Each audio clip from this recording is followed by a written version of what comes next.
Voice of Israna में आपका स्वागत है। आज 15 अगस्त है, यानी कि स्वतंत्रता दिवस। स्वतंत्रता दिवस पर उपमंडल में बड़ी धूमधाम से स्वतंत्र दिवस मनाया गया। इसराना की नई अनाज मंडी में जींद के विधायक डॉक्टर कृष्ण लाल मिड्डा ने झंडा फहराया। वहीं पर एनसी कॉलेज एवं अस्पताल इसराना में college principal major general doctor PK Singh ने झंडा फहराया। इस अवसर पर मेजर जनरल ने लोगों को स्वतंत्रता दिवस की बधाई दी। इस अवसर पर मेजर राम ओएसडी एनसी ने तिरंगे झंडे के बारे में जानकारी दी। इस अवसर पर major general doctor PK Singh ने कहा, हम सब अपना जन्मदिन बड़ी धूमधाम से मनाते हैं। 15 अगस्त को हमारा देश आज़ाद हुआ था। इस पर्व को हमें बड़ी धूमधाम से मनाना चाहिए। याद रखना चाहिए, बड़ी कुर्बानियों से ये देश आज़ाद हुआ था। हम गुलामी में थे, परंतु 15 अगस्त को आज़ाद होने के बाद हम आज़ादी से सांस ले रहे हैं। इसलिए इस पर्व को बड़ी धूमधाम से मनाना चाहिए। भारत माता की जय! भारत माता की जय! भारत माता की जय! आज के इस पर्व के उपलक्ष्य में मैं मौजूद सभी एनसी परिवार के सदस्यों का major Ram Kumar OSD to management हार्दिक अभिनंदन करता हूं। मैं सैल्यूट करता हूं इस भारतीय तिरंगा झंडा को, जिसकी वजह से आज हम ये महसूस कर रहे हैं कि हम आजाद हैं। रात और 15 अगस्त का जैसे शुरुआत होता है, रात्रि के टाइम पर लाल किले पर झंडा फहराया गया और हमारे प्रथम प्रधानमंत्री जवाहरलाल नेहरू ने रात के टाइम उस वक्त भाषण दिया था। तब हमने महसूस किया था हिंदुस्तान आजाद है, हम गुलामी की बेड़ियों में नहीं हैं। वो गुलामी के दिन हमारे पूर्वज, हमारे दादा परदादा वो सब देख के आए हैं। हम ये तिरंगा बनाया पिंगली वेंकटिया, जो हमारे एक डिजाइनर थे, उन्होंने, और इसके अंदर जो ये एकता का प्रतीक 24 स्पाइक के साथ जो दिया, ये दिया था महात्मा गांधी की सलाह पर। हमारे चेयरमैन साहब की तरफ से, मेरी अपनी तरफ से, और हमारे जितने सीनियर प्रोफेसर्स और सीनियर स्टाफ हैं उनकी तरफ से मैं आप लोगों को 78वें स्वतंत्रता दिवस की बधाई देता हूँ। हमारा जब जन्मदिन होता है तो बड़ी धूमधाम से मनाते हैं। तो सोचो, हमारे देश का जन्म दोबारा से हुआ। देश तो बहुत पहले से था, दोबारा से हुआ क्योंकि हमें आज़ादी मिली। और ये बड़ा सिंपल लगता है कि ना हम इंडिपेंडेंट हो गए, लेकिन मानिए करोड़ों ने अपनी जान दी है इस चीज़ के लिए। इतनी मेहनत हुई है। हो सकता है आप लोगों को किसी ने ये ना बताया हो, ये कहानियाँ ना सुनाई हो। हम जो 50 की या 60 की पैदाइश हैं, हमारे माँ बापों ने बहुत कहानियाँ सुनाई हमको, बहुत खून बहा, बहुत मार खाई लोगों ने, बहुत मेहनत करी इस चीज़ के लिए जिसे हम कहते हैं आज़ादी। और आज़ादी का मतलब शायद हमें ठीक से मालूम भी नहीं है, क्योंकि हमने देखी नहीं गुलामी। गुलामी जिसने देखी हो, या जिस जगह गुलाम अभी भी रहते हों, या जहां आपकी आवाज़ निकालने की आपको अनुमति ना हो, वहां जाके पूछो। मिल तो गई आज़ादी, हम बढ़ भी गए। 1947 में जो देश की हालत थी, वहां से उभरकर हम बहुत आगे आ गए। वहीं प्रशासन द्वारा इसराना उपमंडल स्तर पर इसराना की नई अनाज मंडी में स्वतंत्रता दिवस बड़े हर्ष उल्लास के साथ मनाया गया। क्षेत्र के सरकारी, प्राइवेट स्कूल व गवर्नमेंट कॉलेज के छात्र छात्राओं ने स्वतंत्रता दिवस पर आधारित नाटक, नृत्य व झांकियाँ दिखाई।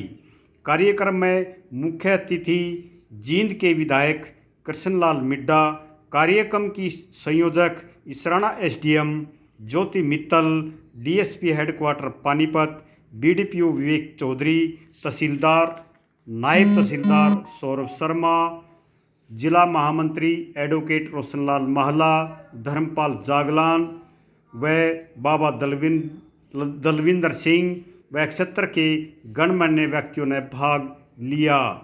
कार्यक्रम में इसराना उपमंडल के कारगिल शहीद स्वतंत्रता सेनानी के परिजनों व समाज में उत्कृष्ट कार्य करने वाले लोगों को सम्मानित किया गया। इस अवसर पर पत्रकारिता में उत्कृष्ट कार्य करने वाले पत्रकारों को भी सम्मानित किया गया। कार्यक्रम के समापन के बाद खालसा प्रचार संत भवन इसराना साहिब इसराना में मुख्य अतिथि जींद के विधायक कृष्णलाल मिड्डा ने पत्रकारों के सवालों के जवाब दिए।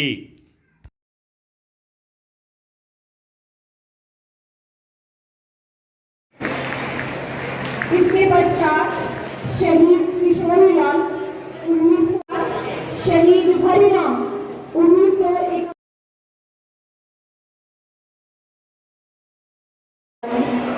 ज्योति मित्तल जी,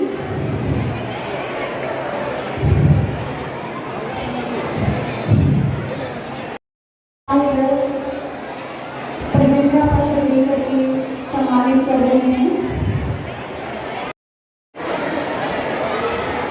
वॉइस ऑफ इसराना से बलराज बबली की रिपोर्ट। और ये जो भी सेवादारी कर्मचारी, कृपया अनुरोध है कि आप तिरंगे के ऊपर से ना निकले। हम इसी का जश्न मना रहे हैं और हम इसी के ऊपर से निकल रहे हैं, कृपया ना करें। परिवारजन, गुरुद्वारा से आए प्रबंधन कमेटी के मेंबर, सभी विभाग, पत्रकार छायाचित्र बंधुगण, एजुकेशन डिपार्टमेंट, पुलिस विभाग और आप सभी का मैं तहे दिल से धन्यवाद करती हूँ कि आप लोग यहाँ आए और इस कार्यक्रम का इतना मान सम्मान किया। देखिए, सबसे पहले तो मैं आप सबको स्वतंत्रता दिवस की बहुत बहुत हार्दिक शुभकामनाएं देता हूं। आपके माध्यम से पूरे हरियाणा वासियों को, पूरा देश को स्वतंत्रता दिवस की हार्दिक शुभकामनाएं। वहीं पर आज इसराना में मेरा आना हुआ। आज मैं इसराना में गुरुद्वारा साहब में आया हूं और वहां दर्शन करने का मुझे अवसर प्राप्त हुआ और 26 जनवरी को भी मुझे यहाँ आने का अवसर प्राप्त हुआ था।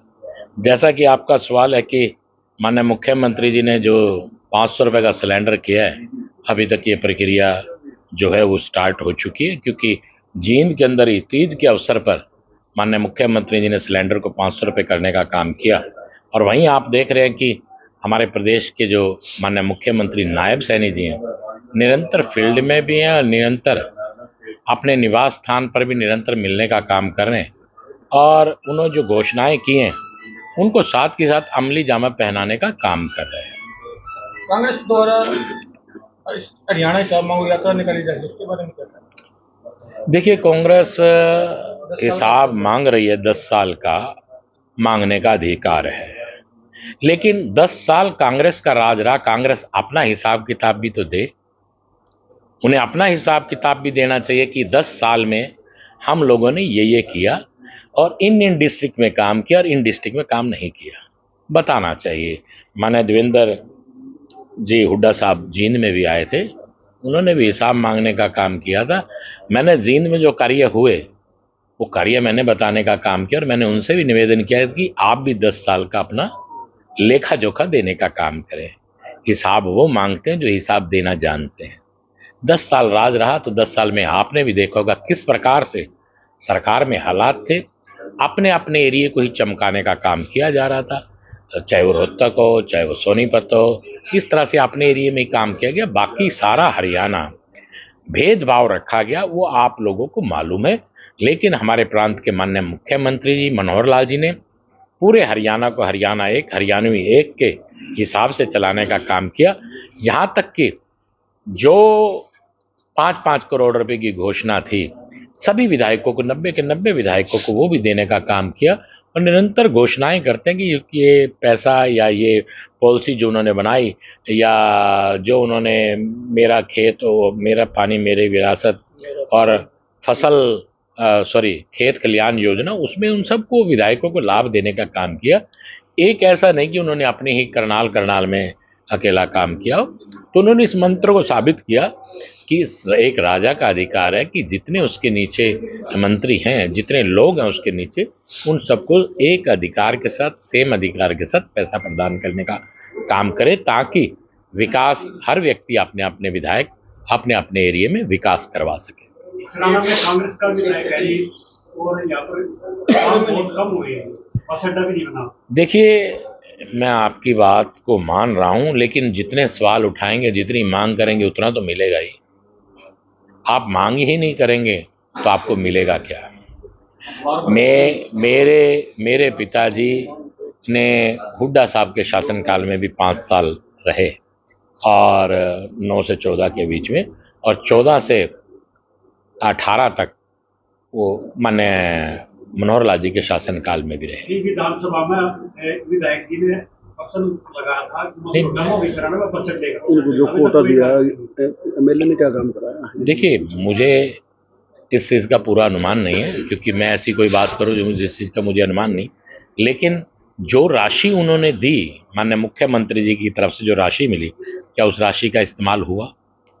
क्या जिन जिन चीज़ों की मांग की, जिस चीज़ की सहमति विधानसभा में कर दी गई, क्या उन्होंने उस काम को पूरा करवाया? देखिए, आप किसी भी कार्य को करने के लिए एक विधायक को काम के पीछे दौड़ना पड़ता है, एक फाइल के पीछे चलना पड़ता है। आप जितनी मेहनत करेंगे उतने काम मिलेंगे। मैंने जैसे कि अपने पिताजी का आपको उदाहरण दिया, वो हुड्डा साहब के कार्यकाल में रहे, तब भी उन्होंने पूरी मेहनत की और आवाज़ उठाई। जींद को वो जितना ला सकते थे जींद के लिए, उन्होंने लाने का काम किया। और फिर माननीय मनोहर लाल जी के कार्यकाल में उन्होंने जींद के लिए मेडिकल कॉलेज मांगा, तो मेडिकल कॉलेज बन के तहत, जबकि वो तो विपक्ष में थे, इनेलो की तरफ से थे। और आज जाकर देखें तो लगभग 80-85% मेडिकल कॉलेज बनकर तैयार हो चुका है। देखिए, तीसरी बार फिर भारतीय जनता पार्टी अपनी नायब सैनी जी के सानिध्य में सरकार बनाने का काम करेंगे, ये आप मान के चलिए, और पूरी मेजोरिटी से सरकार बनेगी, इस बात को आप मानकर चलिए।